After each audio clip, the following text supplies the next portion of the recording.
So I just picked up my third rig yesterday down in Salt Lake City, Utah, and drove it 10 hours after stopping a couple times and driving slow.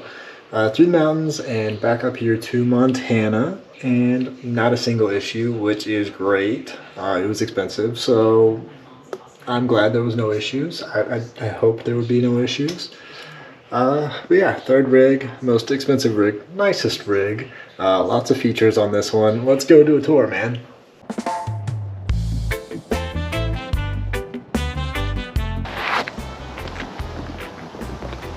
Alright man, here we are with my new rig that I'm excited to show. So of course I haven't cleaned anything out or anything. This is literally the day after I just made the drive. So yeah, big ol' huge, absolutely massive rig. It has a slide that I don't plan on sliding out, which means that the interior is going to have less space, but it also means I'm like not blocking the road or wherever I'm parking it. So I feel like that's a better advantage. Let's go on in.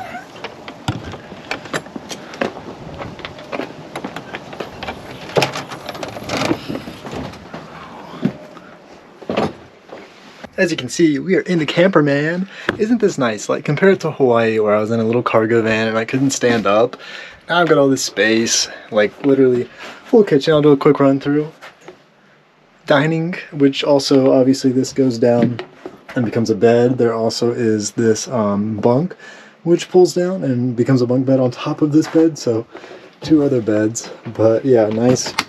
Close to full-size fridge. I don't know what counts as a full-size fridge, but much bigger than the mini fridge I had. So I opened up the little window. There's a couple windows. There's window over there, window there, little hatch that's window. But if you had to hop out on the roof for whatever reason, there is a hatch that you can walk out right through there. But I think it's like a queen-size bed, at least a full.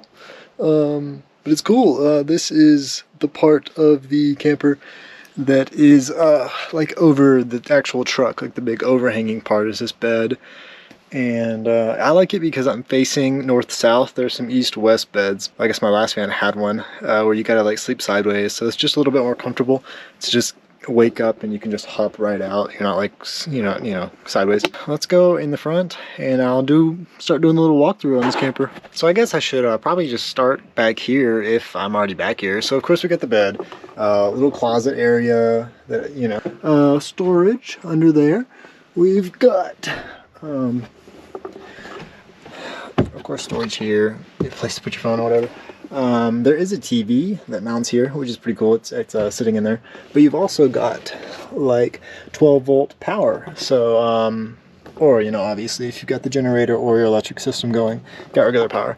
But 12-volt basically on, put a little car plug charger in there and charge your phone, whatever. But the TV also works off that, so that's cool. Around the camper, you'll see the heating port. So this is a 4-season camper, which means obviously every manufacturer, it means different. But one of the things is it's got a propane heater, and it's got the ducts. So we've got like ducts back here. There's ducts on the floor, ducts in the kitchen. Just there's even ducts that go into the storage areas like underneath the camper, and that's just to keep everything warm. You know, 4-season, it's meant, you know, if you're in the cold, nothing's freezing. But yeah, this obviously slides out like 6 feet if you wanted to, but that's mainly like when you're in a campsite and can get cozy and whatnot. But that's not how I like to camp. I like to camp cheap and not paying for anything, and for the moment usually it means I'm camping on public streets.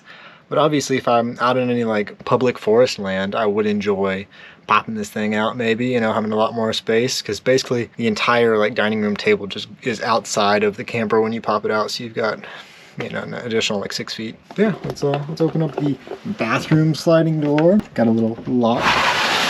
As you can see, we've got some mud from like boots sitting in there. But yeah, toilet, shower, me, little fan, you know, just everything you need. But it's crazy because this is a very nice size bathroom for a camper. Usually the shower and the toilet are like together and it's like a wet bath, but this actually has like the wet section over there.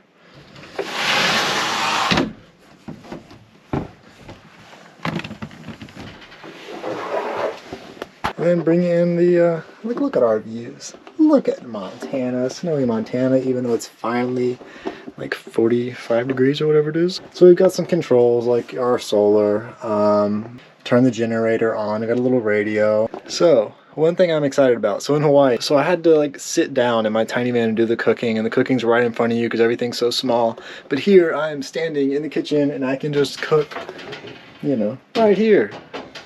And stand up and cook. And so it's propane, so that's one thing that won't need to be electric. Thankfully, that helps out a bit. And the propane heater, because Montana gets cold. And actually having sink, my sink in Hawaii was like much closer to this size than it was this. I mean, it was literally like that.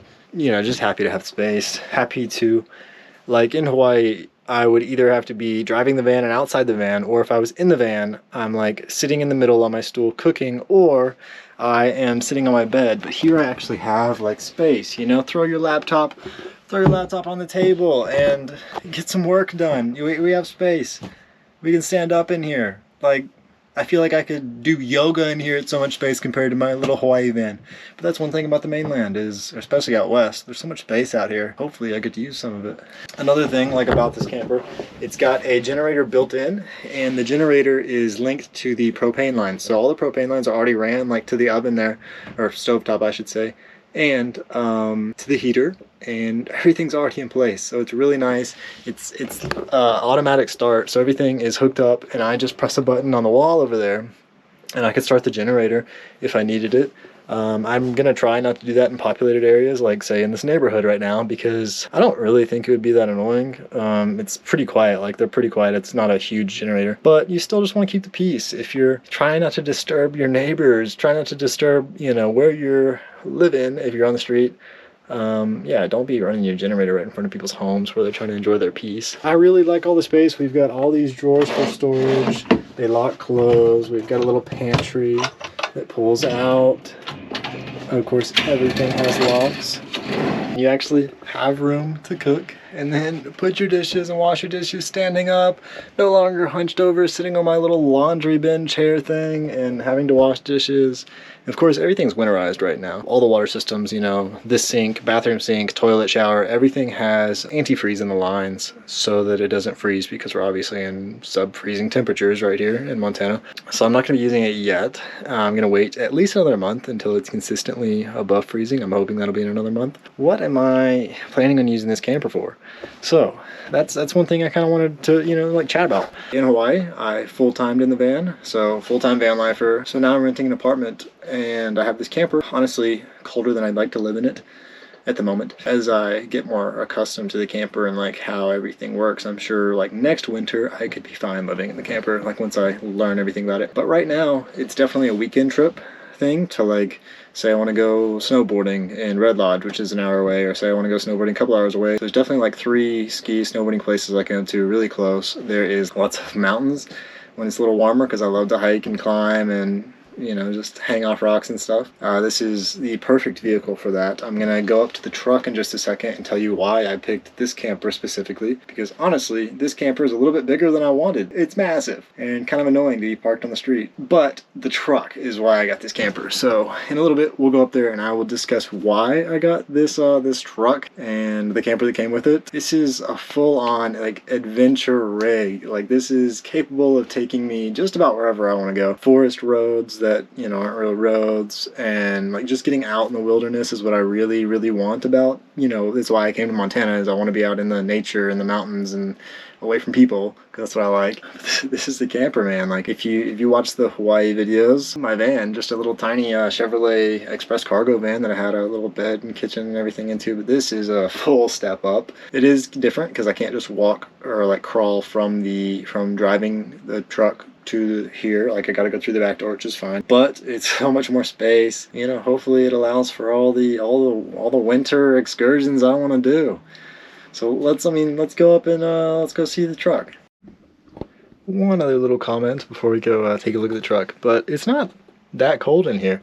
So it's like 45 degrees outside, but I am in, you know, like a jacket and some sweatpants, obviously. But like, if I had to sleep in here, I don't think I'd have a problem. You know, obviously I'd sleep in sweatpants and probably like a thermal shirt, if not a jacket, and have some blankets on and whatnot, which would be cozy. It's not that bad. Like, if I had to do it, I was thinking it was going to be like a little bit worse, but I mean, I guess because you're out of the wind. I expected worse. If I had to live in this now, it wouldn't be bad. I say that, like it's 45 degrees right now. Last week, it got down to like negative 26. So if it was negative 26, no. I honestly don't want to be in this camper unless I'm pumping the heat and, you know, going through some propane, which obviously costs money, but definitely cheaper than a rental, like the one I'm renting, even though this rental is great. This rental is a 5-minute walk to work, which is so nice to not have to drive. I mean, I've been here 3 weeks now, finally, and obviously I didn't have a car, and that was fine because I just walked to work or I walked to the grocery store, and they're close enough. But having the camper for my weekend trips or for full timing,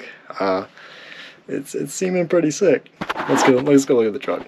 So obviously this truck is a big Chevrolet diesel 3500 dually. One nice thing is there was a ton of maintenance done to this thing where tires were like brand new. Obviously I've got some miles on them now that I have been driving, but well, I guess I should show the interior. So yeah, we've got these nice, it's like, I guess top of the line model, I don't know exactly, but it's got everything. So it's got airbag suspension to make it easier on the truck to carry this big camper. It's got 4-wheel drive, which is nice for when I go into those like crazy snowy or just like unmaintained roads, like forest roads maybe. We've got heated leather seats. Nice. When did I ever think I would own heated leather seats in a big truck like this, or just ever? Just everything I wanted. You know, it's, you know, you needed 4-wheel drive. I wanted a 3500 so it wouldn't be stressed carrying a camper. It's got the dually, which obviously makes it easier to haul, but it also makes it a little bit more stable. Like when I was going through the mountains and the wind hits the camper obviously and makes you want to sway, but it was not bad whatsoever. Yeah, no terrible sway. With this, I attribute that to because it's on the airbag suspension and because it's a dually, so it just handles so well. Obviously the most expensive vehicle I've ever purchased in my life. Obviously did a lot of research before I bought it to see fair pricing, but 2006 Chevrolet Duramax diesel.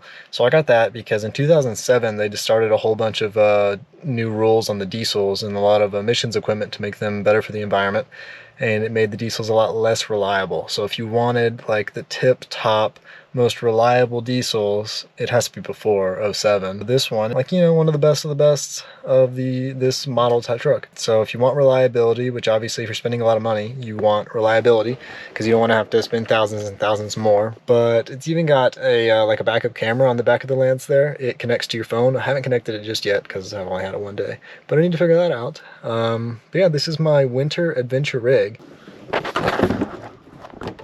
So one great thing is that the ski lodge, Red Lodge, that's only an hour away from where I'm living right now, where I'm working right now. Perfect for weekend trips, right? Like drive down there after work, sleep, wake up really early, snowboard. You know, maybe if you got a pass, you come back to the camper, eat some lunch, go back out there. You know, do that for 2 days, head on back Sunday night, ready for work Monday, right? So perfect. Red Lodge allows you, it even says on their website, like you're allowed to camp overnight in their parking lot. So perfect for that. Perfect that they allow camping in their parking lot, because then just do a couple days of boarding and you've got somewhere to come back to and eat and be comfortable and cozy and not have to pay crazy ski resort hotel prices. So I'm absolutely stoked on that, which is why I wanted a truck camper. And obviously if it's really snowing, like it will on the best powder days, you're gonna want the 4-wheel drive, you're gonna want the dually, you're gonna want to be as stable as possible. So that's why I got this truck. Stay tuned in, bring you along for all the winter activities. Only a couple more months of winter. Only like a month more of like real winter, I would say. Obviously, when it is warmer, that's when I'm gonna get into all the hiking and climbing and finding all the nearby waterfalls and you know, all that kind of stuff. And there is some like indoor rock climbing gyms and stuff nearby, so I'm also gonna be doing some of that. But outdoor adventure rig, thanks for watching. You know, like and subscribe. Thank you.